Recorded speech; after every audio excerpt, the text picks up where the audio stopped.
மார்ஃபம்னா என்ன அப்படின்னு கேட்டிருக்காங்க. ஸோ இதுக்கு கரெக்டான ஆன்சர் வந்து ஆப்ஷன் டி, உர்பன்.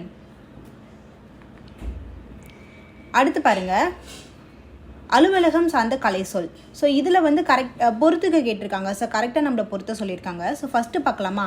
இன்டர்நெட்னா என்ன அப்படின்னு பார்த்தீங்கன்னா இணையம், 4ல் இருக்க இணையம் தான் கரெக்டான பொருத்தம். ஸோ அதே மாதிரி ஆன்டி கிளாக் வைஸ்னால் என்ன அப்படின்னு பார்த்தீங்கன்னா ஆப்ஷன் 3ல் இருக்க இடஞ்சுழி அப்படின்றது. அடுத்து பாருங்கள், இமெயில்னால் என்ன அப்படின்னு பார்த்தீங்கன்னா ஆப்ஷன் 2ல் இருக்க மின்னஞ்சல், அதுதான் கரெக்டான ஆன்சர். அதே மாதிரி சர்ச் இன்ஜின்னா என்னது? தேடுபொறி. ஸோ நம்பர் 1ல் இருக்க தேடுபொறி தான் இதுக்கு கரெக்டான மேட்ச். ஸோ கரெக்டான ஆன்சர் என்ன அப்படின்னு பார்த்தீங்கன்னா ஆப்ஷன் ஏ, 4, 3, 2 and 1.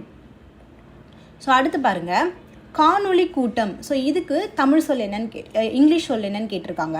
ஸோ இதுக்கு என்ன கரெக்டான ஆன்சர் பார்த்தீங்கன்னா ஆப்ஷன் சி, வீடியோ கான்ஃபரன்ஸ்.